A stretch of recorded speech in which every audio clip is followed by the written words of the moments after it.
आज से उत्तर भारत का छठ पर्व प्रारंभ हो रहा है। संपूर्ण देश विदेश में, संपूर्ण भारत में छठ पर्व की बड़ी महत्वता है। दुनिया के सारे व्रत 12 घंटे, 13 घंटे, 14 घंटे, 15 घंटे, 18 घंटे, 20 घंटे, 24 घंटे के होते हैं, पर भारत की भूमि का, सूर्य की उपासना का, षष्ठी माता की, छठ माता की उपासना का ये छठ पर्व 36 घंटे का व्रत होता है। 36 घंटे का व्रत होता है। सारे व्रत 24 घंटे के, 12 घंटे के, 18 घंटे के, पर षष्ठी का व्रत, छठ माता का व्रत 36 घंटे का होता है। आज से माता छठ की पूजन चालू होती है और ये पूजन होते होते होते होते चलते चलते धीरे धीरे धीरे धीरे फिर छठ पूजन तक पहुंचती है। डूबते सूरज को अर्घ देना, फिर उगते सूरज को अर्घ देना, मां षष्ठी का व्रत करना। कितनी प्रसन्नता है।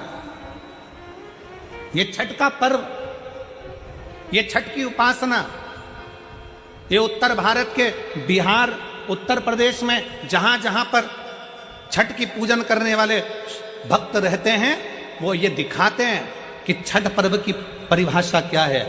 हम अपना दुकान, मकान, काम, व्यापार, पूरा शहर छोड़कर हम छठ मनाने के लिए ट्रेनों में बैठकर, बसों में बैठकर अपने गांव चले जाते हैं। हम अपनी एकता का प्रतीक देते हैं कि हमारा छठ पर्व हमें एकता सिखाता है। हमारा छठ पर्व हमें एकता सिखाता है। मैं संपूर्ण देश के, भारत की भूमि के संपूर्ण सनातनियों को और सभी सनातन धर्मियों को खूब प्रेम से छठ पर्व की बहुत बहुत बधाई देता हूं, जो आज से प्रारंभ हो रहा है और जिस पर्व की पूजन उत्तर भारतीय बड़े प्रेम से करते हैं। बहुत बहुत सारे हमें एकजुटता दिखाना। मेरे शंकर भगवान अपनी गोदी में कार्तिकेय जी को रखे हैं, मेरे शंकर भगवान अपनी गोदी में स्वयं श्री गणेश जी को रखे हैं, मेरे शंकर भगवान अपनी गोदी में अशोक सुंदरी को रखे हैं, मेरे शंकर भगवान अपने तन पर अपनी 5 बेटियों को भी धारण कर कर रखे हैं, जया, विषहरा, शामली बारी, दौतली, देव। मेरे शंकर भगवान अपने गले में वासुकी नाग को धारण कर कर रखे हैं। मेरे शंकर भगवान जिस चंद्र को दक्ष प्रजापति ने श्राप दे दिया था, काया का रोग हो गया था, उस चंद्र को अपने मस्तक पर धारण कर कर रखे हैं। मेरे शंकर भगवान स्वयं माता जगत जननी जगदम्बा को अपने नजदीक में बिठा कर रखे हैं। मेरे शंकर भगवान धर्म रूपी बेल को अपने पास में रखे हैं। मेरे शंकर भगवान अपने संपूर्ण परिवार को अगर देखेंगे तो सबको जोड़कर एकजुट होकर शंकर भगवान ये दिखाते हैं कि अगर आप एकजुट होकर रहोगे तो दुनिया में किसी की सामर्थ्यता नहीं है कि तुम्हारा बाल बांका कर ले। तुम्हारी एकजुटता होना चाहिए। उसको धन्यवाद कहो। कुछ नहीं तो घर के दरवाजे पर थोड़ा पानी छींटना। तुम ये तो नियम बना सकती है ना कि मैं घर में से पानी लूंगी, मटके में से, परिंदे में से, और घर के बाहर छींटूंगी। क्या होता है मटके का पानी बाहर छींटने से, परिंदे का पानी बाहर छींटने से?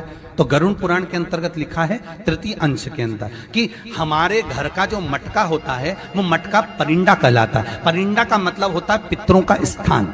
हम उसमें से जब पानी लेकर घर के दरवाजे पर छींटते हैं तो हमारे द्वार पर जितने भी पितर रात्रि भर में आकर भोजन की याचना करते हैं, उस जल से उनकी तृप्ति हो जाती है। तो हमारे पूर्वजों को श्राद्ध पक्ष में पानी देने की भी जरूरत नहीं पड़ती, पिंड देने की भी जरूरत नहीं पड़ती, वो उससे तृप्त हो जाते हैं मात्र जल का सींचन करने से, मात्र जल का सींचन कर देने से।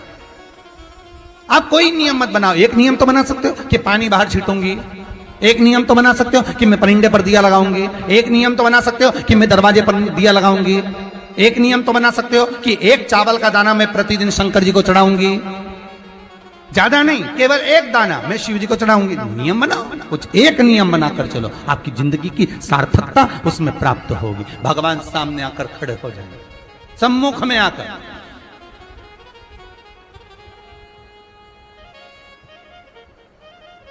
नियम आपका होगा, पूरा उसको करना होगा, पूरा उसको करना।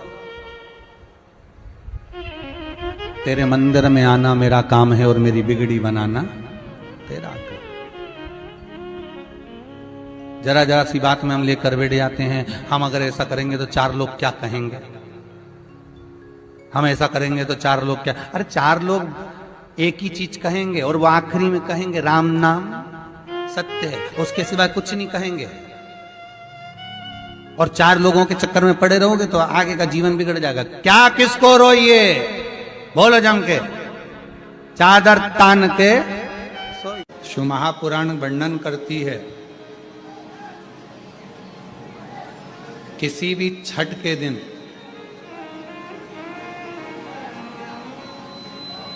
चाहे अंधेरी की छठ हो, चाहे उजाले की छठ हो, किसी भी छठ के दिन अगर षडानंद कार्तिकेय जी महाराज का नाम लेकर 6 बेलपत्र और उस 6 बेलपत्र पर 6 दुर्वा, 6 पुष्प, 6 अक्षत के दाने रखकर षडानंद कार्तिकेय बाबा के स्मरण कर कर शिवलिंग की जो जलाधारी है, उस जलाधारी पर जहाँ अशोक सुंदरी का स्थान है उसी के पास में कार्तिकेय जी का स्थान है। किसी भी छठ पर यदि आप बाबा को वो बेलपत्र, वो दुर्वा, वो पुष्प, वो अक्षत का दाना 6 समर्पित करते हैं, किसी भी छठ के दिन, षष्ठी के दिन स्कंद भगवान का नाम लेकर, स्कंदेश्वर बाबा का नाम लेकर, कार्तिकेय बाबा का नाम लेकर यदि समर्पित करते हैं तो जिंदगी में कितना भी कर्जा हो वो कर्जा 3 महीने के अंदर समाप्त होता ही है। कितना भी कर्जा, साथ में आपका परिश्रम, साथ में आपकी मेहनत और आपकी दृढ़ता। क्या होता है, लोग सोचते हैं कि हमने शंकर जी को बेलपत्र समर्पित कर दी तो कर्जा चूकेगा, पर साथ में मेहनत भी करना। अगर आप मानते हैं कि पूरी पूरी कथा का, इसमें कई दुनिया के कई लोग हैं हमारी कथाओं को आधा काटते हैं आधा भेज देते हैं। गुरुजी ने कहा कि बेलपत्र पर शहद लगाकर चढ़ाओ, पर गुरुजी ने साथ में कहा कि रात दिन एक करो, पढ़ाई पूरी करो, आधी बात काट देते आधी बात दिखा दे, पर उसका हमको कोई फर्क नहीं पड़ता है। आग लगे बस्ती में अपन रहो, उसका हमको कोई फर्क नहीं पड़ता, क्योंकि दुनिया का काम है गलत चीजें जनमानस में देना जिससे बदनामी हो, अब शब्द बोले जाए, ताने दिए जाए, गालियां दी जाए, ये दुनिया की रीति है। बहुत आते हैं दिन भर में, कहीं कोई दबाव देने के लिए आता है, हम तुम्हारी बदनामी करेंगे, हमको 1 करोड़ दो, हम ये छब्बा देंगे, हम वहां से आएंगे, हम ऐसा कर जाएंगे, हम वैसा कर जाएंगे। बहुत आते, दिन भर का काम है इनका, रोज का यही काम है, हमें ये करो, हमको वो करो।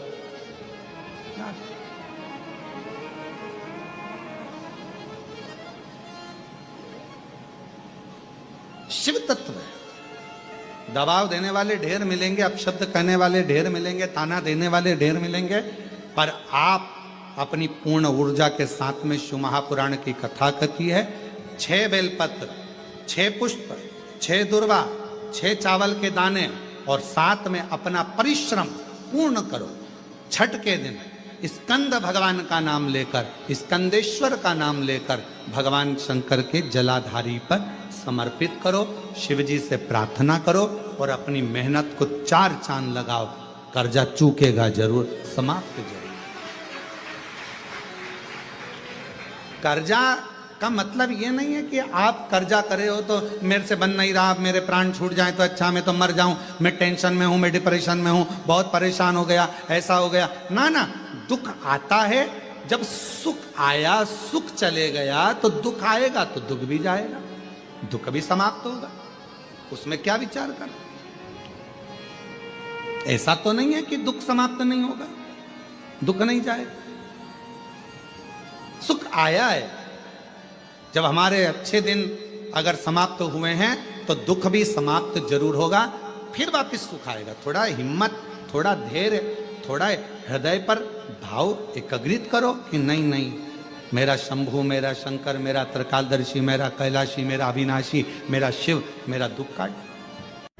एक लड़का अगर एक मैं बेटों से निवेदन करूंगा, पिता वो दौलत है जो चले जाता है ना तो समझ लेना कि तुम्हारी तिजोरी का खजाना लुट गया।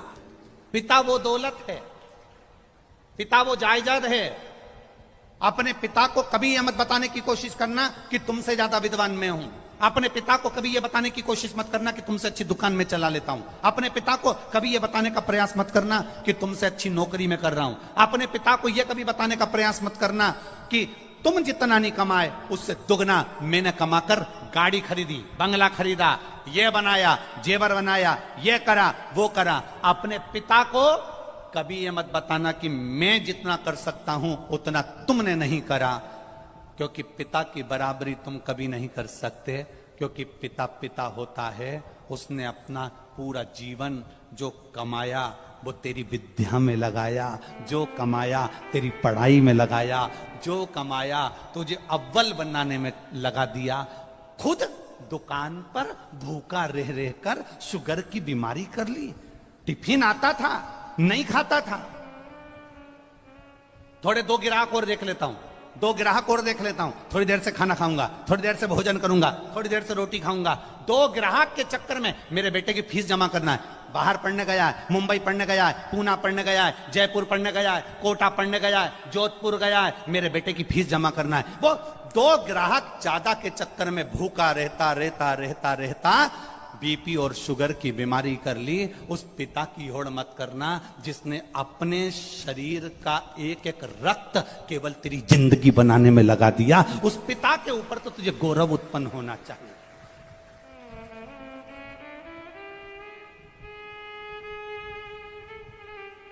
बड़ा दुख होता है जब किसी के मोबाइल पर हम स्टेटस पर देखते हैं ना और वो लिखते हैं माय वाइफ माय लाइफ। बड़ा दुख होता है जब किसी के मोबाइल के स्टेटस पर देखा जाता है कि माय वाइफ माय लाइफ। तुम्हारे लाइफ बनाने में तुम्हारी वाइफ ने क्या क्या करा एक बार पत्र में लिख के तो भेज भेरू। मैं तो इंतजार में बैठा हूं।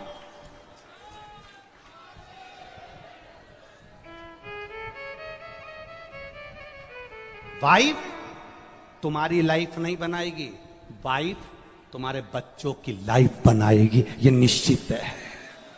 वाइफ, हां, वाइफ किस जगह पर खड़ी होती है? वाइफ लाइफ कब होती है? जब तुम बीमार पड़े हो, तकलीफ में हो, कष्ट में हो, कर्जे में लदालूम हो गए, दुख की घड़ी है और तुम्हारी पत्नी तुम्हारे सामने खड़ी होकर कह दे चिंता मत करना, कर्जा भी हो गया तो मरने की मत सोचना, बीमारी आ गई ना टेंशन मत लेना, मैं तुम्हारे साथ कदम से कदम मिलाकर चलूंगी, चिंता मत करना। तब लिखना माय वाइफ माय लाइफ है।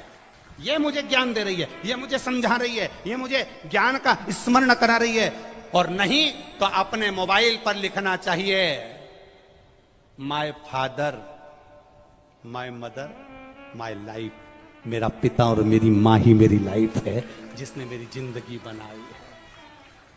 हम तुम्हारी पत्नी का विरोध नहीं कर रहे, क्योंकि हमें तुम्हारी पत्नी का विरोध करना भी नहीं है। जैसी मिली है तुम निभा रहे हो, हम तुम्हारी पत्नी का क्या विरोध करें? हमारा इतना सा कहना है तुम्हारी पत्नी तुम्हारी दुख की घड़ी में सामने खड़ी हो, तुम्हारी पत्नी तुम्हारे दुख के समय पर तुम्हारे सामने खड़े होकर कह रही हो चिंता मत करो, कोई बात नहीं, पैसा नहीं है ना, अब की बार साड़ी नहीं लेंगे करवा चौथ पर, मेरे पास बहुत पड़ी है, जेवर पड़ा है, तुम चिंता मत करना। अगर दुख की घड़ी आ भी गई पूरा जेवर उठा कर दे दूंगी, तुम्हें कर्जे से मुक्त कर दूंगी, तुम चिंता मत करना, तुम चिंता मत करना। एक बात याद रखना, जब हमारे घर में दुख आता है तब हमारे घर का सोना बैंक में जाता है या दुकान पर जाता है? काय के लिए? गिरवे रखने के लिए या बिकने के लिए? बोलो सही है कि गलत है? जब दुख आता है तब घर का सोना दुकान पर जाता है, जब दुख आता है घर का सोना सुनार की दुकान पर जाता है। सुनार को पूछता है तुम तो हमारे परिचित हो, ऐसा क्या तकलीफ आ गई जो इतना सारा भाभी का पूरा जेवर लिया है, तुम्हारी मम्मी का पूरा जेवर लिया है, क्या हो गया ऐसा? कहा साहब बहुत कर्जे में हूं, बहुत दुख में हूं, इसलिए घर का सोना जो तिजोरी में रखा होता था, अलमारी में पड़ा होता था, उसको मैं दुकान पर लेकर आया हूं।